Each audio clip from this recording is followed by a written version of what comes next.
Hi everyone, welcome back. आज की इस वीडियो में मैं प्रोज सेक्शन का chapter 1 Indian civilisation and culture का line by line explanation Hindi में बताऊंगा। इससे पहले मैं पोएट्री सेक्शन के सारे पोएम का line by line explanation Hindi में बता चुका हूं। सारे पोएम का सिमरी भी आप लोगों को बता चुका हूं, जिसे आप चैनल के प्लेलिस्ट से एक्सेस कर सकते हैं। इस वीडियो को शुरू करने से पहले अगर अभी तक आपने मेरे चैनल को सब्सक्राइब नहीं किया है तो प्लीज़ मेरे चैनल को सब्सक्राइब कर लीजिए, ताकि आगे मैं जब भी कोई वीडियो अपलोड करूंगा तो उसका नोटिफिकेशन आपको मिल जाएगा। इंडियन सिविलाइजेशन एंड कल्चर, ये महात्मा गांधी जी के द्वारा लिखा हुआ एक निबंध है, जिसमें महात्मा गांधी जी ने भारतीय संस्कृति और सभ्यता के बारे में बताया है और भारतीय सभ्यता और संस्कृति का तुलना वेस्टर्न कल्चर से किया है। पहले हम लोग गांधी जी के बारे में कुछ जानते हैं, उसके बाद फिर चैप्टर का हम लोग डिटेल में एक्सप्लेनेशन देखेंगे। Mohandas Karamchand Gandhi 1869 to 1948, popularly known as Bapu or the father of the nation, was more a spiritual leader than a politician. Mohandas Karamchand Gandhi, जिनका जन्म 1869 में हुआ था और उनकी मृत्यु 1948 में हुई थी, जिन्हें लोकप्रिय रूप से बापू या राष्ट्रपिता के रूप में जाना जाता है, वे एक राजनेता से अधिक आध्यात्मिक नेता थे। मतलब गांधी जी जो थे वो राजनेता कम आध्यात्मिक नेता ज़्यादा थे। He successfully used truth and non-violence as a chief weapons against the British rule in India and helped India gain independence. Gandhi ji का जो मुख्य हथियार था वो सत्य और अहिंसा था, जिसका वो यूज करते थे और उसी का उन्होंने यूज करके भारत को स्वतंत्रता प्राप्त करने में मदद की। From 1915 till 1948, he completely dominated Indian politics. He died at hands of fanatic on 30 जनवरी 1948। अब देखिए 1915 से लेकर 1948 तक भारतीय राजनीति पे गांधी जी का बहुत ही ज़्यादा वर्चस्व था, वो हमेशा हावी रहे और 30 जनवरी 1948 को एक कट्टरपंथी के हाथों उनकी मृत्यु हो गई। तो देखिए कट्टरपंथी क्या होता है, जो किसी विचारधारा के प्रति अडिग होता है उसी को कट्टरपंथी कहते हैं। His autobiography my experiment with truth and numerous articles that he wrote for Young India and the speech that he delivered on different occasions reveal him not only an original thinker but also as a great master of chess idiomatic English. Gandhi ji की जो आत्मकथा थी my experiment with truth और बहुत सारे लेख जो उन्होंने नए इंडिया के लिए लिखे और जो भी भाषण वो विभिन्न अवसर पे देते थे, वे ना केवल उन्हें मूल विचारक के रूप में बल्कि शुद्ध मुहावरेदार अंग्रेजी के एक महान गुरु के रूप में भी प्रकट किया। मीन्स जहाँ भी गांधी जी भाषण देते थे या फिर कुछ राइटिंग्स उन्होंने लिखा था, उनसे ये लगता था कि जो उनके थॉट थे, जो उनके विचार थे, उनका खुद का विचार था। इसलिए यहाँ पे लिखा हुआ है कि वो मूल विचारक उनका था। और वो जो अंग्रेजी यूज करते थे, वो जो मुहावरेदार अंग्रेजी यूज करते थे, तो ऐसा लगता था क्या कहते हैं कि उनको इंग्लिश का भी बहुत ज़्यादा नॉलेज है। In the following extract Indian civilisation and culture, Gandhi ji talks about the sound foundation of Indian civilisation which has successfully withstood the passage of time. अब देखिए एक्सट्रैक्ट मीन्स होता है निचोड़, मतलब कहीं का एक जो इनका विचार था जो इसमें इन्होंने लिखा हुआ है। तो निम्नलिखित उदाहरण इंडियन सिविलाइजेशन एंड कल्चर में गांधी जी भारतीय सभ्यता की ठोस नींव के बारे में बात करते हैं, जिसने सफलतापूर्वक समय बीतने का सामना किया है। कितना भी समय बीत गया लेकिन जो हमारा भारत का सभ्यता है वो इतना ठोस है उसका नींव कि अभी तक उसको कोई हिला नहीं सका है। तो गांधी जी इसी के बारे में इस चैप्टर में चर्चा करते हैं। The western civilisation which has the tendency to privilege materiality can not match the Indian civilisation that elevates the moral wings. पश्चिम सभ्यता जिसमें भौतिकता को विशेष अधिकार देने की प्रवृत्ति है, वह भारतीय सभ्यता से मेल नहीं खा सकती है, जो कि नैतिक रूप से ऊपर उठी हुई है। जो हमारा इंडियन सिविलाइजेशन है, ये भारतीय सभ्यता, इसमें नैतिकता है और नैतिकता के कारण ही ये बहुत ऊपर तक पहुंचा हुआ है। तो वो कभी भी पश्चिम सभ्यता जिसमें भौतिकता भोग विलासता का प्रवृत्ति है, वो कभी भी भारतीय सभ्यता से मेल नहीं खा सकता है। तो ये गांधी जी के बारे में कुछ लाइन्स थे। अब इस चैप्टर का हम लोग line by line explanation Hindi में देखेंगे। उससे पहले अगर अभी तक आपने मेरे चैनल को सब्सक्राइब नहीं किया है तो प्लीज़ मेरे चैनल को सब्सक्राइब कर लीजिए। इंडियन सिविलाइजेशन एंड कल्चर, भारतीय सभ्यता और संस्कृति। तो सभ्यता और संस्कृति बेसिकली क्या होता है, वो हमारे जीवन यापन का ढंग और रहने का जो वेशभूषा होता है उसी को सभ्यता कहते हैं। और संस्कृति जो होता है वो जो हमारा गॉड में बिलीव है, भगवान में बिलीव है, या फिर जो हमारा धार्मिक चीज़ें हैं वो संस्कृति के अंदर आती है। तो अब गांधी जी देखिए क्या बोलते हैं भारतीय सभ्यता और संस्कृति के बारे में। पैराग्राफ 1 से हम लोग स्टार्ट करते हैं। I believe that the civilisation India has evolve is not to be beaten in the world.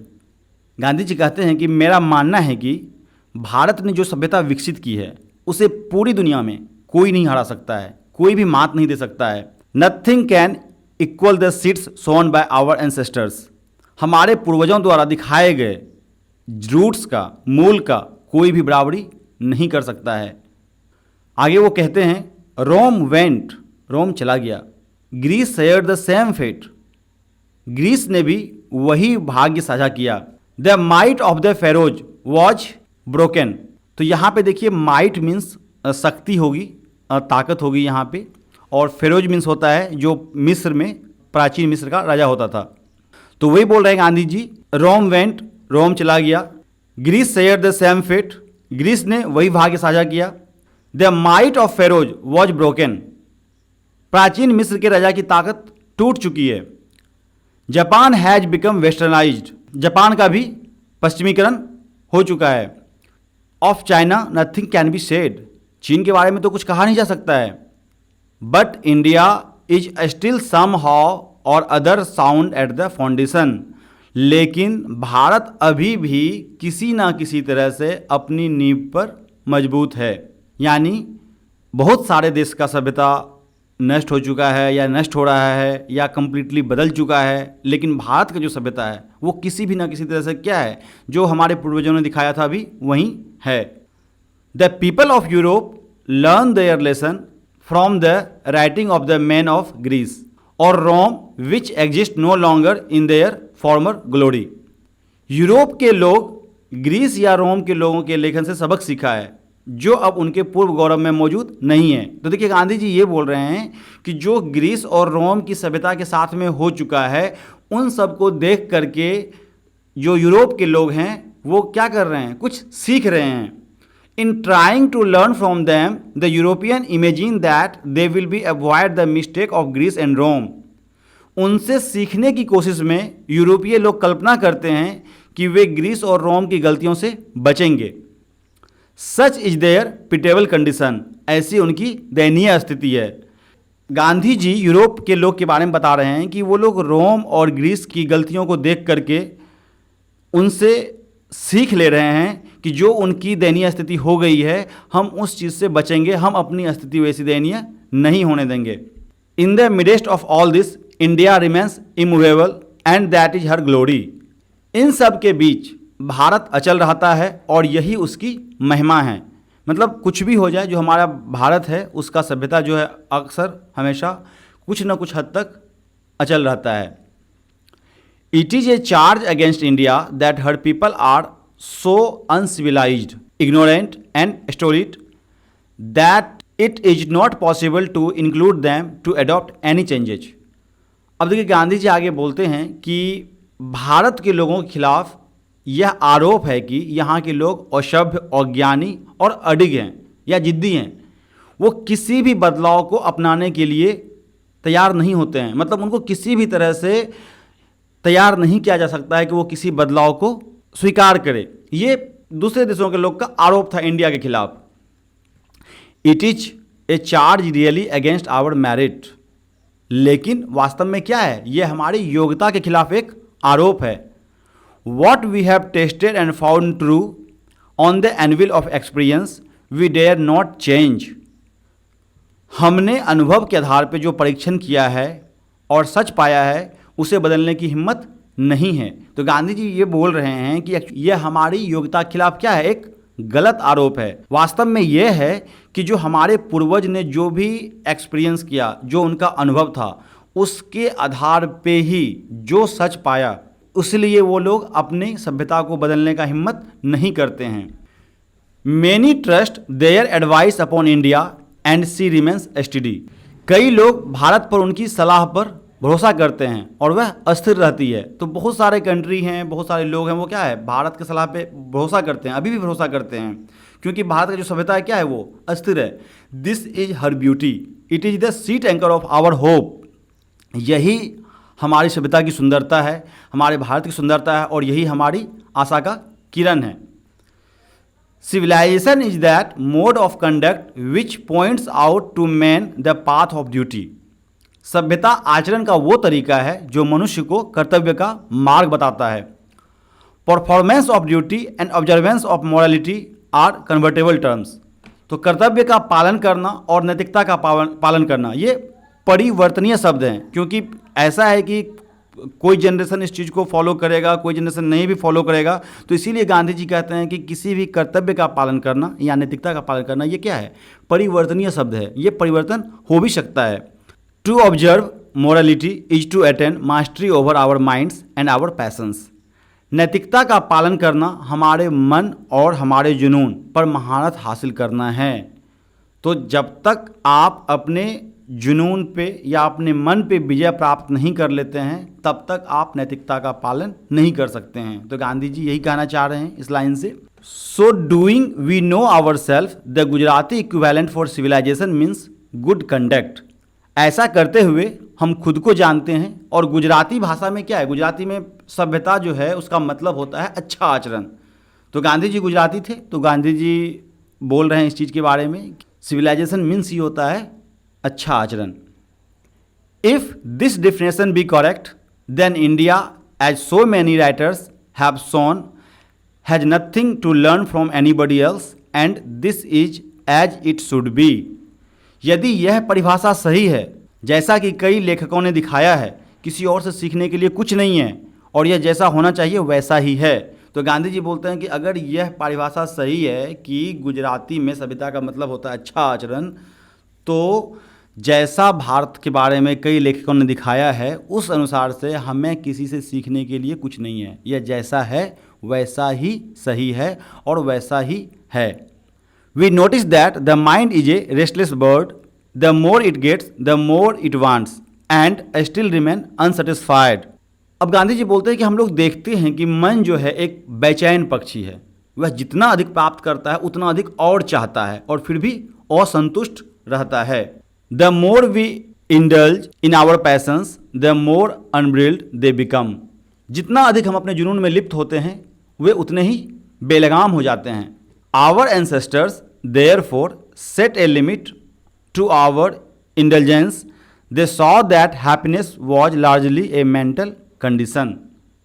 इसलिए हमारे पूर्वजों ने हमारे भोग की एक सीमा निर्धारित की। उन्होंने देखा कि खुशी काफ़ी हद तक एक मानसिक स्थिति थी। तो अब गांधी जी ये बोल रहे हैं इस पैराग्राफ में, जो हमारा मन है यह एक विरामहीन पक्षी के जैसा है, क्योंकि उसको जितना मिलता है ना वो उतना ही ज़्यादा चाहता है। और अगर हम लोग जितना ज़्यादा अपने जुनून में लिप्त होते हैं तो क्या होते हैं, हम लोग बेलगाम हो जाते हैं। इसलिए हमारे पूर्वज ने क्या किया, हमारा जो भोग विलासता था उसका एक सीमा निर्धारित कर दिया, क्योंकि उन्होंने ये देखा कि खुशी जो है काफ़ी हद तक क्या है, एक मानसिक स्थिति है। अगर आपका मन सही है तो सब कुछ सही है, अगर मन सही नहीं है तो सब कुछ सही नहीं है। अब आइए next paragraph. A man is not necessarily happy because he is rich or unhappy because he is poor. एक आदमी इसलिए खुश नहीं है क्योंकि वह अमीर है, या इसलिए नहीं दुखी है क्योंकि वह गरीब है। The rich are often seen to be unhappy, the poor to be happy. अमीरों को भी अक्सर दुखी देखा जाता है और गरीब को खुश देखा जाता है। तो इसलिए ऐसा नहीं है कि जो अमीर है वही खुश रहेगा या जो गरीब है वो दुख रहेगा, ऐसा कुछ नहीं है। ये सारा क्या है, मन के अनुसार होता है। अगर मन सही है तो सब कुछ सही है। Million will always remain poor, लाखों लोग हमेशा गरीब रहेंगे। तो इसका मतलब नहीं है कि क्या कहते हैं वो लोग हमेशा दुखी रहेंगे। Observing all this our ancestors dissuaded us from luxurious and pleasures. यह सब देखकर हमारे पूर्वज ने हमें ऐशो आराम से हमें मना किया। We have managed with the same kind of plough as existed thousands of year ago. हमने उसी तरह के हल से काम चलाया है जो हजारों साल पहले मौजूद था। मतलब हम लोग बदलाव को स्वीकार नहीं कर रहे हैं, हम लोग जैसा चल रहा है वैसा ही चलते आ रहे हैं। यही कारण है हमारा सभ्यता अभी तक टिका हुआ है। We have retained the same kind of cottage that we had in former times and our indigenous education remains the same as before.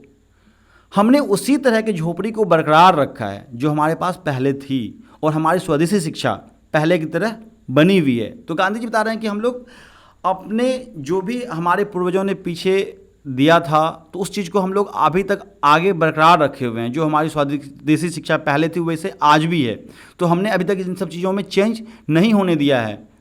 We have had no system of life corroding competition. हमारे पास जीवन यापन की प्रतियोगिता का system नहीं है। हम लोग जीवन यापन में कभी भी प्रतियोगिता नहीं करते हैं। तो ये गांधी जी का कहना था। तो ये गांधी जी ने जब इस लेख को लिखा था तो ऑलमोस्ट आज से 75 साल पहले लिखा था। तो ये उस समय का जो कंडीशन था उसके अनुसार उन्होंने लिखा था। बट अभी चीज़ें बहुत कुछ बदल चुकी है, लेकिन फिर भी कहीं ना कहीं हद तक अभी भी हमारा जो इंडियन सभ्यता है अभी भी अस्थिर है। Each followed his own occupation or trade and charge a regular wage. प्रत्येक लोग अपने स्वयं के व्यवसाय या व्यापार का पालन करता था और नियमित मजदूरी लेता था। It was not that we did not know how to invent machinery, but our forefathers knew that we set our hearts after such things we would become slaves and lose our moral fiber। ऐसा नहीं था कि हम machine का आविष्कार करना नहीं जानते थे, लेकिन हमारे पूर्वजों को पता था कि अगर इस तरह की चीज़ से हम लोग अपना दिल लगा लेंगे तो हम उसके गुलाम बन जाएंगे और अपनी नैतिकता खो देंगे। They therefore, after due deliberation, decided that we should only do what we could with our hands and feet। इसलिए उन्होंने विचार विमर्श के बाद फैसला लिया कि हमें वही काम करना चाहिए जो हम अपने हाथ और पैरों से कर सकते हैं। They saw that our real happiness and health consisted in a proper use of our hands and feet। उन्होंने देखा कि जो वास्तविक सुख है वह हमारे हाथ और पैरों को उचित उपयोग में करने पे ही है। अगर हम लोग मशीन पे डिपेंडेंट हो जाएंगे तो हमें वास्तविक सुख नहीं मिलेगा। Next paragraph.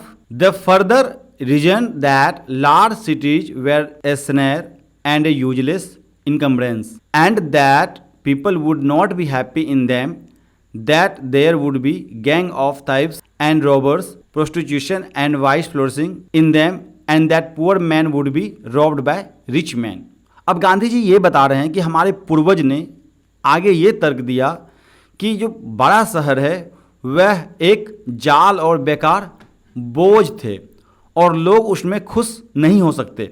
वहाँ चारों ओर लुटेरे के गिरोह होंगे, वेश्यावृत्ति और बुराइयाँ पनपेगी और अमीर आदमी गरीब को लूट लेंगे।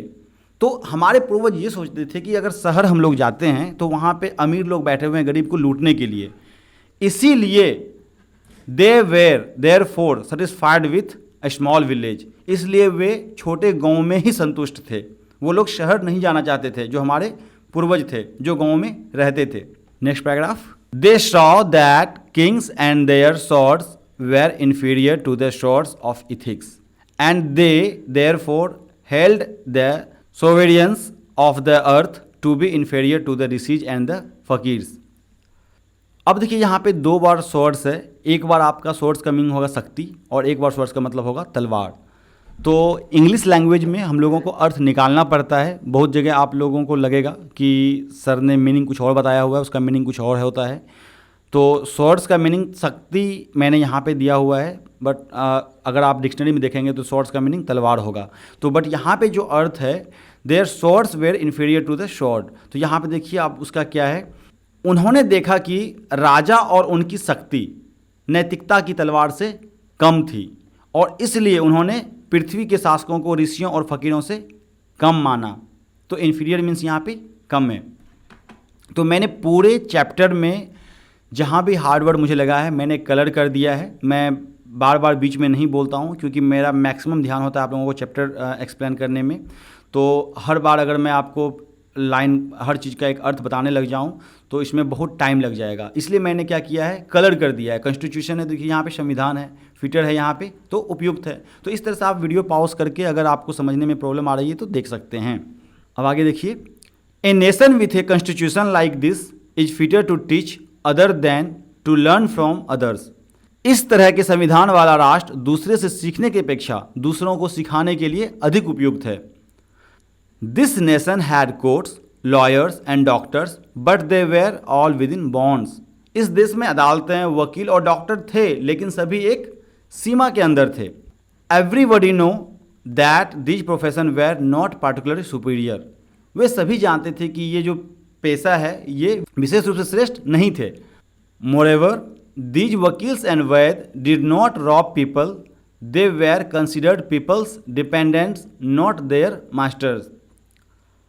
इसके अलावा इन वकीलों और वैद्यों ने लोगों को नहीं लूटा, उन्हें लोगों पे आश्रित माना जाता था, ना कि उनके स्वामी। तो अब देखिए क्या था, उस समय जितने भी वकील और वैद्य थे वो लोग ये सोचते थे कि हम लोग लोगों के ऊपर डिपेंडेंट हैं, हम उसके मास्टर नहीं हैं बल्कि उनके ऊपर डिपेंडेंट हैं। तो जब तक लोग उनके पास नहीं आएगा तो उनका कमाई नहीं होगा। तो इसीलिए वो लोग क्या करते थे, लोगों को लूटते नहीं थे। जस्टिस वॉज टॉलरेबली फेयर, न्याय सहनीय रूप से निष्पक्ष था। The ordinary rule was to avoid courts, सामान्य नियम अदालतों से बचना था। There were no touts and lure people into them, this evil too was noticeable only in and around capitals. लोगों को अपनी ओर आकर्षित करने के लिए कोई दलाल नहीं थे, उस समय कोई दलाल नहीं होते थे, गांधी जी बता रहे हैं। और यह बुराई भी केवल राजधानियां और उसके आसपास ही ध्यान देने योग्य था। अगर इस तरह का बुराई था भी तो वो कहाँ था, सिर्फ बड़े बड़े शहरों में था। इसलिए गांधी जी ने राजधानियाँ लिखे हैं।